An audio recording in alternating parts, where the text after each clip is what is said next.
उमेदवार देणार आहेत.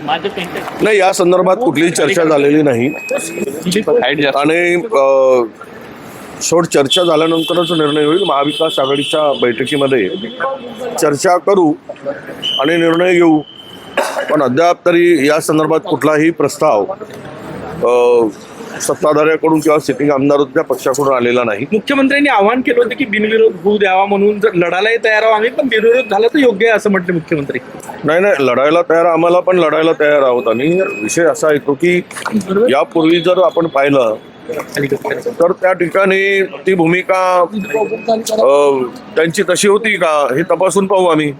कारण अनेक ठिकाणी आम्ही बिनविरोध विचार केला, पण त्यांनी उमेदवार उतरवले. हे अनेक नांदेडमध्ये सुद्धा उमेदवार उतरवला गेला होता, त्यांनी हे होऊ दिलं नाही. अशा आहेत. त्यामुळे सगळ्याच ठिकाणी काही सरसकट अशा बिनविरोध झाल्याचं काही यापूर्वी त्याला निर्णय झाल्याची मला माहिती नाही. नमो शेतकरी स्वाभिमान योजनेमध्ये राज्य सरकार SC आणि STच्या ज्या कल्याणकारी योजना आहे त्याचा पैसा वापरणार असल्याची माहिती समजली. काय हे तर आता सरसकट काय, त्यांना SCचं काय संबंध देणं घेणं नाही, STचं देणं घेणं नाही.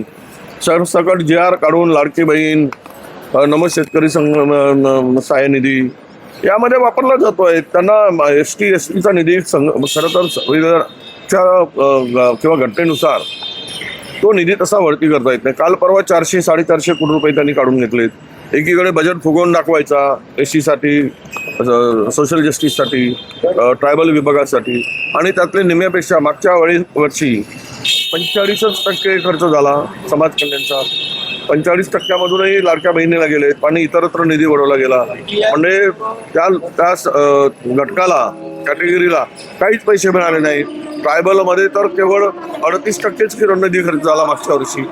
38% निधी खर्च होऊन तो सर्व निधी जर दुसरीकडे वळवत असाल तर तुम्हाला हे उपेक्षित समाज आहेत, SC आहे, ST आहे किंवा इतर समाज आहे, यांचा निधी तुम्हाला वळवता येत नाही, पण तो वळवला जातो आहे. सगळे कायद्याची पायमल्ली करून, कायदा पायदळी तोडून वाटेल त्या पद्धतीनं हे सरकार चाललेलं आहे. धर्मांतर विरोधी कायद्यावर आज विधेयक, धर्मांतर विरोधी कायद्यावर विधेयक आज मांडलं जाणार आहे. विधेयक काल आता इंट्रोड्यूस झालेलं आहे. परवा आता यावर चर्चा होईल, त्यावेळेस आम्ही मांडू. आज नक्कीच बोलणार या कायद्याची काय गरज आहे. काही विषारी मंत्री पोचले जात आहेत, ते सरसकट सगळे काय, म्हणजे त्यांना जी शपथ घेत आहेत ती शपथ सुद्धा आपण घेतली, ती काय त्यातले वाक्याचा शब्दाचा अर्थ तरी यांना कळतो का आपण पाहतोय. त्यामुळे हे कायदे आणून